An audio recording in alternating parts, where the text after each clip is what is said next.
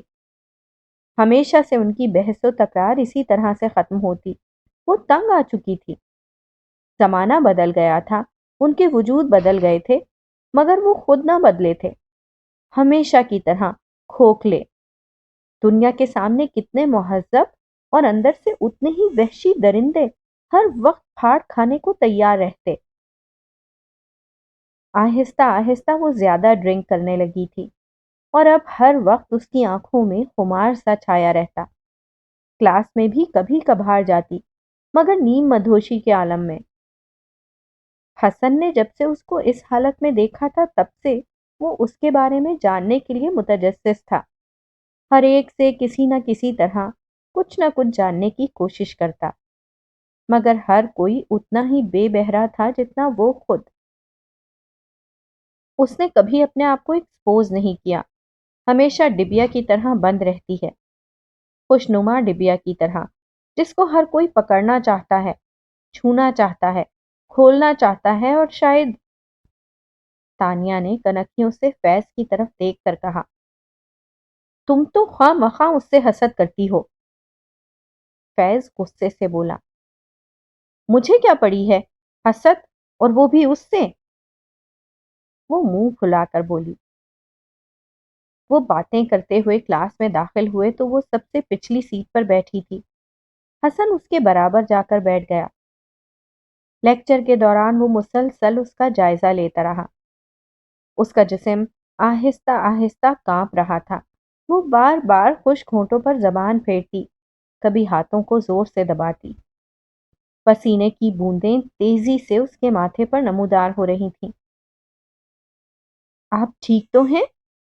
حسن نے اس کے قریب ہو کر سرگوشی کی۔ نہیں، مجھے ایک گلاس پانی چاہیے۔ وہ پانی لینے دوڑا۔ کلاس میں بھگدڑ سی مچ گئی، ہر کوئی سرگوشیاں کرنے لگا۔ اس کی ذات موضوع سخن بن گئی کہ جب بھی یہ آتی ہے کوئی نہ کوئی شوشہ چھوڑتی ہے۔ وہ پانی لے کر آیا، اسے پانی پلایا، اور پھر لڑکیاں اسے سک روم میں لے گئیں، جہاں وہ کافی دیر بڑی سوتی رہی۔ سب لوگ ارد گرد جمع تھے۔ اسے کیا ہوا تھا کسی کی سمجھ میں نہیں آ رہا تھا۔ وہ دنیا و مافیہا سے بے خبر پڑی تھی۔ سکون اس کے چہرے سے جھلک رہا تھا، اور وہ اس سکون، اس طمانینت کو دیکھ کر حیران بھی ہو رہے تھے اور متجسس بھی۔ آج کا انسان نیلسزم کی طرف مائل ہے۔ اسے کسی کی بھی کوئی پرواہ نہیں۔ مادی ترقی نے اس کے ذہن پر اس قدر قبضہ کیا ہے کہ اس کو کسی بھی چیز کی تمیز نہیں رہی۔ اپنے اندر کے کمپلیکسز کو دبانے کے لیے نئے نئے کام کرتا ہے، اور اسے سائنس کی ترقی کا نام دے کر دل کو تسکین پہنچاتا ہے۔ جب کمپلیکسز بہت زیادہ ہو جاتے ہیں تو پھر ذہن کو بروئے کار لا کر انقلابات کے ذریعے دنیا کو بدلنا چاہتا ہے۔ آخر یہ لوگ چاہتے کیا ہیں؟ ان کا مسئلہ کیا ہے؟ یہ ایک جگہ نہ ٹک کر کام کرتے ہیں، نہ ایک نہج پر سوچتے ہیں۔ بکھرے بکھرے، پریشان پریشان، اپنے حواسوں میں پریشان، سوچوں میں پریشان، بس یہی کچھ رہ گیا ہے۔ فیض چائے کا کپ سامنے رکھ کر اونچی آواز میں بول رہا تھا، اور سب اس کے گرد بیٹھے تھے۔ حسن کی بھی ان لوگوں سے کافی دوستی ہو گئی تھی، اور زحا کے بھی وہ کافی قریب آ چکا تھا۔ دونوں اکثر اکٹھے گھومتے اور کیفیٹیریا میں اکٹھے چائے پیتے. کبھی ان لوگوں سے گپ شپ کے موڈ میں ان کے پاس آ کر بیٹھ جاتے. زوہا حسن کے ساتھ گھومتی پھرتی ضرور تھی. وہ اکٹھے بھی بیٹھتے تھے مگر وہ ہمیشہ ایک فاصلہ رکھتی تھی. ضرورت کے تحت جواب دے دیتی ورنہ خاموش رہتی. مائی ڈیئر، جب کمپلیکسز بہت زیادہ ہو جائیں تو انقلابات تو رونما ہوں گے. یہ تو فطری عمل ہے، اس میں حیرانگی کی بات نہیں. مسئلہ تو یہ ہے کہ آخر ایسا کیوں ہوتا ہے؟ انسان کے ساتھ پرابلم کیا ہے؟ تو میرے خیال میں آج کے انسان کا مسئلہ اس کی بقا کا ہے، اس کے وجود کا ہے. وہ سروائیو کرنا چاہتا ہے بھرپور طریقے سے، مکمل حقوق اور اجارہ داری کے ساتھ. کہیں پہ بھی کمی یا نقص نہ رہے. جہاں کمی رہ جاتی ہے وہاں کمپلیکسز شروع ہو جاتے ہیں. انسان نائلسٹ ہونا شروع ہو جاتا ہے. اس لیے جو وہ کر سکتا ہے کرتا چلا جاتا ہے. حسن نے اپنی رائے دی. مگر ایگزسٹنشیلسٹ بھی تو یہی کہہ چکے ہیں. انہوں نے بھی تو انسان کو نظریات دے دیے، پھر بھی اس کو سکون نہیں. انہوں نے تو یہاں تک کہا کہ اپنے وجود کی بقا کے لیے جاؤ، جو کچھ ہو سکتا ہے کر لو، پر دنیا کو کہیں بھی چین نہیں. ایک نظریے کو کیوں نہیں اپناتے؟ عزیز غصے سے بولا. انسان اور ایک نظریے کو مانے؟ تم نے بھی کبھی ہماری بات نہیں مانی. پوری دنیا کہاں اکٹھی ہوگی؟ یوں ہی ہوائی قلعے نہ تعمیر کیا کرو. تانیہ نے عزیز کو ڈانٹ کر کہا. مس زوہا، آپ بھی تو کچھ بولیں. حسن نے اس کو خاموش دیکھ کر کہا. میں مختلف کانسیپٹس کے بارے میں تو نہیں جانتی، مگر مجھے ہمیشہ زولا کا نیچرلزم متاثر کرتا ہے. نیچرلسٹ کہا کرتے تھے کہ جب تک انسان دکھ، تکلیف، بھوک، سیکس، غربت جیسی بنیادی ضروریات سے بہرہ مند نہیں ہوتا، تب تک ذہنی اور روحانی ترقی کے بارے میں سوچا بھی نہیں جا سکتا. وہ آہستہ سے بولی. اس نے پہلی بار بحث میں حصہ لیا تھا اور اس کے لہجے میں ٹھہراؤ پن نے سب کو متاثر کیا. بہت خوب. بات جہاں تھی وہیں پہ اب بھی ہے کہ آخر انسان کیا چاہتا ہے، اس کو کدھر جانا ہے. وہ جو سوچتا ہے وہ کیوں کر اس پر عمل درآمد نہیں کر پاتا؟ فیض نے جواب دیا. اس میں مس میچ تھیوری چلے گی کہ آج کا انسان سوسائٹی میں مس فٹ ہے. اس کا اندر کچھ اور چاہتا ہے اور باہر کچھ اور. اس کے لاشعور میں وہی پرانا حیوان چھپا بیٹھا ہے اور وہ باہر سے مہذب دنیا کا باسی ہے. جیسے ہی حسن نے کہا سب نے کنکھیوں سے ایک دوسرے کی طرف دیکھا اور پھر زوہا کی طرف کہ اب اس کا کیا رد عمل ہوگا. مگر نہ تو آج وہ بھڑکی اور نہ کچھ کہا، خاموشی سے سنتی رہی. اسی لیے میں بھی کہوں، انسان کھنڈرات میں اتنی دلچسپی کیوں لیتا ہے؟ کہیں کوئی غار نما کھنڈر دیکھ لے، لپک لپک کر اس کی طرف جائے گا. پرانی چیزوں کو منہ مانگے دام دے کر خریدے گا اور پھر فخریہ بتائے گا کہ وہ ان چیزوں کا کتنا شیدائی ہے، باوجود مہذب ہونے کے کتنا قدیم ہے. اصل میں وہ اپنے لاشعور کے جذبے کو تسکین پہنچانا چاہتا ہے. فضا نے بات بدلنے کے لیے اپنی رائے دی. ہاں، چلو اسی سے کسی کھنڈر پہ جانے کا پروگرام بناتے ہیں، انجوائے کریں گے. حسن نے رائے دی تو سب نے شور مچانا شروع کر دیا. صرف وہی خاموش تھی. زوہا، تم کیوں نہیں بول رہی؟ فیض نے اس کو خاموش دیکھ کر کہا. میرا موڈ نہیں. وہ آہستہ سے بولی. تمہارا موڈ کیوں نہیں؟ ہمیں گاڑیوں میں بھر کر کس نے لے کر جانا ہے؟ عزیز نے صاف گوئی سے کہا. جواباً وہ کھلکھلا کر ہنسی. شاید زندگی میں پہلی بار وہ اس طرح ہنسی تھی.